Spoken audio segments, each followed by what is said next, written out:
ವಿದ್ಮಹೇ ವೈದ್ಯರಾಜಾಯ ಧೀಮಹಿ ತನ್ನೋ ಧನ್ವಂತರಿ ಪ್ರಚೋದಯಾತ್.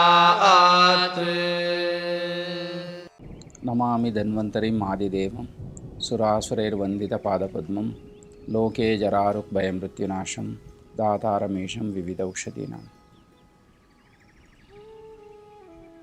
ನಾವು ಪ್ರತಿಯೊಬ್ಬರು ಪ್ರತಿನಿತ್ಯ ಸ್ನಾನವನ್ನು ಮಾಡ್ತೇವೆ. ಕೆಲವರು 1 ನಿಮಿಷದಲ್ಲಿ ಸ್ನಾನ ಮುಗಿಸಿ ಬಂದರೆ, ಕೆಲವರು ಅರ್ಧ ಗಂಟೆ ಆದರೂ ಸ್ನಾನವನ್ನು ಮುಗಿಸಿರೋದಿಲ್ಲ. ಈಗ ಪ್ರತಿಯೊಬ್ಬರದ್ದು ಅವ್ರವ್ರದ್ದು ಒಂದು ಅಭ್ಯಾಸದ ಮೇಲೆ, ಅವರವರ ದಿನನಿತ್ಯದ ಚಟುವಟಿಕೆಯ ಮೇಲೆ ಅವಲಂಬಿತವಾಗಿ ಸ್ನಾನಕ್ಕೊಂದು ಸಮಯವನ್ನು ಉಪಯೋಗಿಸ್ತಾರೆ. ಶುಕವತ್ ಭಾಷಣಂ ಕುರ್ಯಾತ್, ಬಕವತ್ ಧ್ಯಾನಂ ಆಚರೇತ್, ಅಜವತ್ ಚರ್ವಣಂ ಕುರ್ಯಾತ್, ಗಜವತ್ ಸ್ನಾನಮಾಚರೇತ್. ಪುರಾತನ ಗ್ರಂಥಗಳನ್ನು ನೋಡಿದಾಗ ಸ್ನಾನಕ್ಕೆ ಒಂದು ಉಪಮೆಯನ್ನು ನೀಡಿದ್ದಾರೆ. ಗಜವತ್ ಸ್ನಾನಂ ಆಚರೇತ್. ಈ ಶ್ಲೋಕದಲ್ಲಿ ಇದರ ಜೊತೆಗೆ ಶುಕವತ್ ಭಾಷಣಂ ಕುರ್ಯಾತ್ ಅಂತ ಹೇಳಿದ್ದಾರೆ. ಶುಕ ಅಂತ ಹೇಳಿದರೆ ಗಿಣಿ, ಭಾಷಣ ಅಥವಾ ಮಾತಾಡಬೇಕು ಅಂತ ಹೇಳಿದರೆ ಗಿಣಿಯಂತೆ ಸ್ಪಷ್ಟವಾಗಿ ಮಾತಾಡಬೇಕು ಅಂತ ಹೇಳಿದ್ದಾರೆ. ಹಾಗೂ ಅದೊಂದು ಮಧುರತೆಯನ್ನು ಅಥವಾ ಸ್ವೀಟ್ನೆಸ್ಸನ್ನು ಹೊಂದಿರಬೇಕು. ಇನ್ನೊಬ್ಬರು ಕೇಳಿಸ್ಕೊಂಡಾಗ ಇನ್ನೂ ಈ ಮಾತನ್ನು ಕೇಳಬೇಕು, ಈ ಭಾಷಣವನ್ನು ಇನ್ನೂ ಕೇಳಬೇಕು ಅಂತೇಳಿ ಅನಿಸ್ಬೇಕು. ಅದು ಬಿಟ್ಟು ಮಾತು ಪ್ರಾರಂಭ ಆದಾಗಲೇ ಅಯ್ಯೋ ಯಾವಾಗ ಈ ವ್ಯಕ್ತಿ ಮಾತಾಡೋದನ್ನು ನಿಲ್ಲಿಸ್ತಾನೆ, ಈ ಥರದ ಒಂದು ಅನಿಸಿಕೆ ಬರಬಾರ್ದು. ಯಾವುದೇ ವ್ಯಕ್ತಿ ಮಾತಾಡಬೇಕಾದ್ರೆ ಅದರಲ್ಲೊಂದು ವಿಷಯ ಇರಬೇಕು, ಅದು ಗಿಣಿಯಂತೆ ಸ್ಪಷ್ಟವಾಗಿರಬೇಕು, ಹಾಗೂ ಒಂದು ಮಾಧುರ್ಯತೆ ಅಥವಾ ಸ್ವೀಟ್ನೆಸ್ಸನ್ನು ಹೊಂದಿರಬೇಕು. ಬಕವತ್ ಧ್ಯಾನಂ ಆಚರೇತ್. ಬಕವತ ಕೊಕ್ಕರೆ,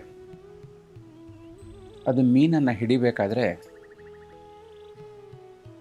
ಆ ಕಡೆ ಈ ಕಡೆ ನೋಡೋದಿಲ್ಲ, ಒಂದು ಧ್ಯಾನಾವಸ್ಥೆಯಲ್ಲಿರುವಂತೆ ಕಂಡುಬರ್ತದೆ.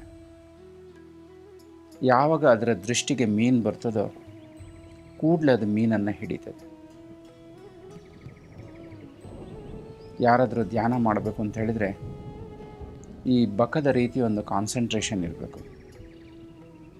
ಅದಕ್ಕೆ ಈ ಉಪಮೆಯನ್ನು ನೀಡಿದ್ದಾರೆ.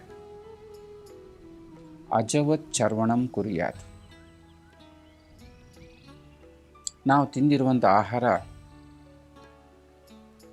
ಚರ್ವಣದಿಂದಲೇ ಜೀರ್ಣ ಆಗಲಿಕ್ಕೆ ಪ್ರಾರಂಭ ಆಗ್ತದೆ. ಅಂದರೆ ಬಾಯಲ್ಲಿ ಜಗಿದು ಜಗಿದು ತಿನ್ನುವಂಥದ್ದು.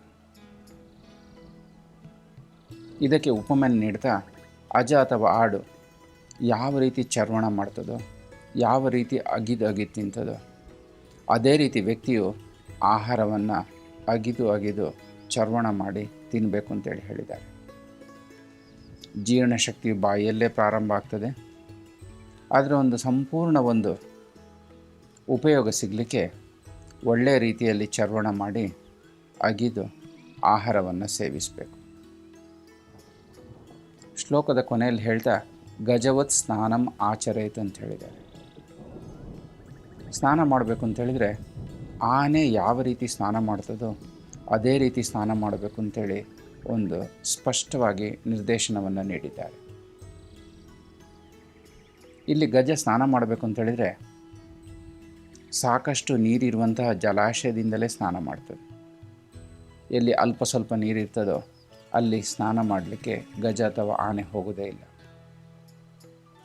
ಇದು ಏನನ್ನು ಒಂದು ನಿರ್ದೇಶಿಸ್ತದೆ ಅಂತ ಹೇಳಿದರೆ ಸ್ನಾನ ಮಾಡಲಿಕ್ಕೆ ಸಾಕಷ್ಟು ಪ್ರಮಾಣದಲ್ಲಿ ನೀರಿನ ಲಭ್ಯತೆ ಇರಬೇಕು. ಇದರಿಂದಾಗಿ ಶರೀರ ಶುಚಿತ್ವವನ್ನು ಹೊಂದ್ಬೋದು. ಇನ್ನು ಆನೆ ಸ್ನಾನ ಮಾಡಬೇಕು ಅಂತ ಹೇಳಿದರೆ ತನ್ನ ಸೊಂಡಿಲಿನಲ್ಲಿ ನೀರನ್ನು ತುಂಬಿಸಿಕೊಂಡು ಮೈ ಮೇಲೆ ಒಂದು ಪ್ರೆಷರ್ನಿಂದಾಗಿ ಮೈ ಮೇಲೆ ನೀರನ್ನು ಹಾಕ್ಕೊಳ್ತದೆ. ಈ ಪ್ರೆಷರ್ ಇರೋದ್ರಿಂದ ಆನೆ ಮೈ ಮೇಲಿರುವಂತಹ ಕೊಳೆ ಮಣ್ಣುಗಳು ಪೂರ್ತಿ ಹೋಗಿ ಅದರ ಶರೀರ ಒಂದು ಸ್ವಚ್ಛವಾಗ್ತದೆ. ಅದೇ ರೀತಿ ವ್ಯಕ್ತಿಯು ಸ್ನಾನ ಮಾಡಬೇಕು ಅಂತ ಹೇಳಿದರೆ ಸರಿಯಾದ ಪ್ರಮಾಣದಲ್ಲಿ ಶರೀರ ಪೂರ್ತಿ ನೀರು ಹಾಕ್ಕೊಂಡು ಒಂದು ಸ್ವಚ್ಛತೆಯನ್ನು ಕಾಪಾಡಬೇಕು. ಹೀಗೆ ಸ್ನಾನ ಮಾಡಬೇಕು ಅಂತ ಹೇಳಿದರೆ ಸಾಕಷ್ಟು ನೀರಿರಬೇಕು, ಹಾಗೂ ಸಾಕಷ್ಟು ಸಮಯವನ್ನು ಹೊಂದ್ಕೊಂಡು ಒಳ್ಳೆಯ ರೀತಿಯಲ್ಲಿ ನೀರು ಹಾಕ್ಕೊಂಡು ಸ್ವಚ್ಛತೆಯನ್ನು ಮಾಡಿಕೊಳ್ಬೇಕು ಅಂಥೇಳಿ ಒಂದು ನಿರ್ದೇಶನವನ್ನು ನೀಡಿದ್ದಾರೆ.